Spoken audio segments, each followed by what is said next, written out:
Hai murid-murid, Assalamualaikum dan salam sejahtera semua. Bersama saya lagi Cikgu Saif dalam mata pelajaran Pendidikan Seni Visual.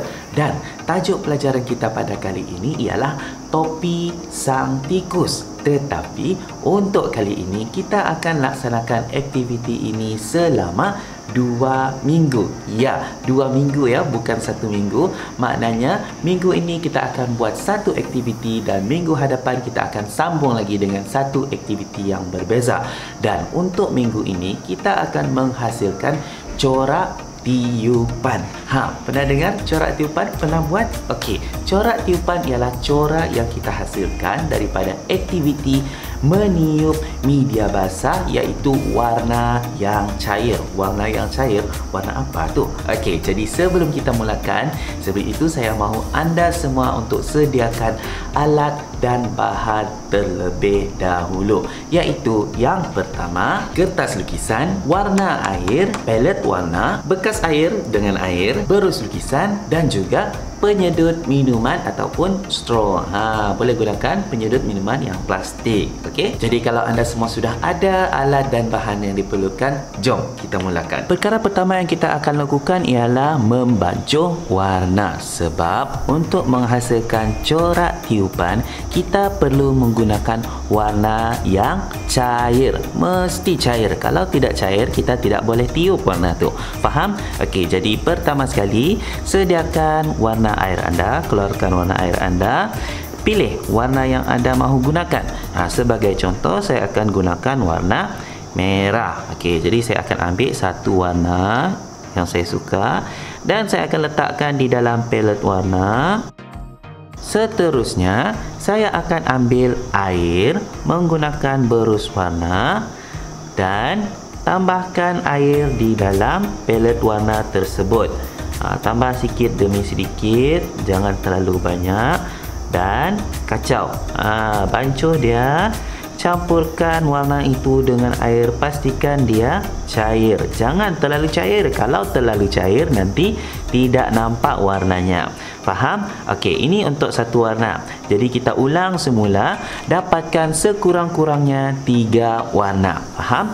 Dan diingatkan, setiap kali anda mahu membancuh warna baru, gunakan berus warna yang lain ataupun basuh berus anda sebersih yang mungkin. Supaya tidak berlaku percampuran warna. Faham? Okey, jom teruskan membancuh warna. Siap? Okey, seterusnya kita akan mula menghasilkan corak tiupan.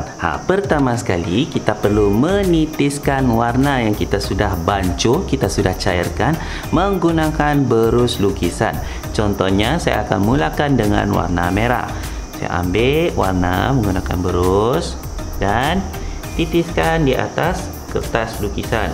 Okey, contoh seperti ini. Dan seterusnya, kita akan tiup warna tersebut menggunakan penyedut minuman. Bukan tiup terus ya, kita mesti tiup menggunakan penyedut minuman, bukan sedut, tapi tiup. Contohnya,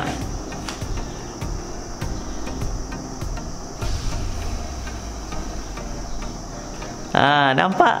Okey, dan kita boleh juga tiup ya ke pelbagai arah mengikut kesukaan kita. Kalau kita mau tambah lagi, boleh tambah lagi sedikit warna, titiskan. Okey, dan tiup lagi. Nampak?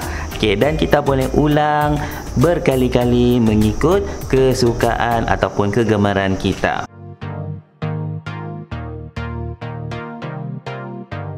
Okey, sekarang saya rasa sudah cukup menggunakan warna merah. Seterusnya saya akan tukar warna. Saya akan tiup pula warna kuning. Jadi saya akan basuh dahulu berus warna saya sebelum saya mula menitiskan warna. Dan sekarang saya akan gunakan warna biru pula.